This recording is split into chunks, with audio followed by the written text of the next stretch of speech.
The rain began as a whisper on the windshield, a soft rhythmic tapping that matched the pulse of my thoughts as I drove the empty highway at 2:17 a.m., the digital clock glowing a sickly blue against the darkness, and I remember thinking how the road looked endless, a black ribbon swallowed by fog, when my headlights caught a figure standing on the shoulder, thumb raised, coat soaked, hair plastered to a pale face, and in that moment a warning surfaced in my mind, something my father once told me about never stopping for hitchhikers at night. But loneliness has a way of arguing louder than fear, so I slowed, cracked the window, and asked where he was headed, his voice slipping into the car like cold breath as he said, "Just down the road," and though his eyes never quite met mine, I unlocked the door, letting him climb in with a smell like wet earth and rust, the door shutting with a sound too final too heavy, as if sealing us together, and we drove in silence, for miles while the rain thickened and the fog pressed close. His hands folded neatly in his lap, fingers long and oddly stiff, until he asked me if I believed in coincidences, and I laughed nervously,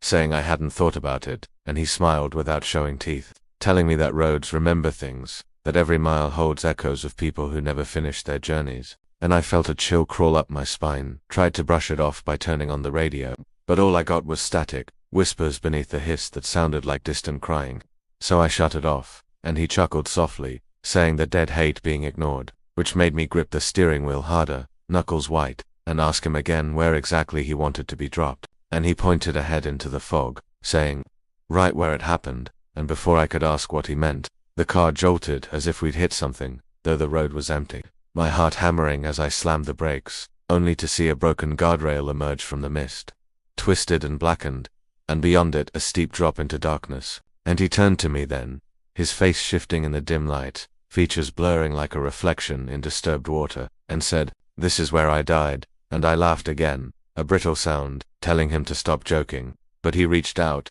his hand ice cold on my arm, and suddenly images flooded my mind, headlights spinning, metal screaming, water rushing in, lungs burning, and I screamed, yanking my arm free, throwing the car into reverse, but the engine stalled, the dashboard lights flickering, and when I looked back at him, his eyes were empty pits, dripping shadows, his mouth opening too wide as he whispered, "You stopped, now you have to listen," and the fog thickened inside the car, curling around my throat, voices layering over one another, begging, accusing, sobbing, and I realized they were all hitchhikers, all travelers who had trusted a stranger or been ignored by one trapped between destinations. And he told me the road chooses who carries its stories, who becomes a vessel, and that tonight it had chosen me, and as panic clawed at my chest, I tried to open the door, but it wouldn't budge, the windows frosting over from the inside, and he leaned closer, his form unraveling into smoke and broken memories, saying all I had to do was drive, to keep driving and picking them up, to never let the road be empty again,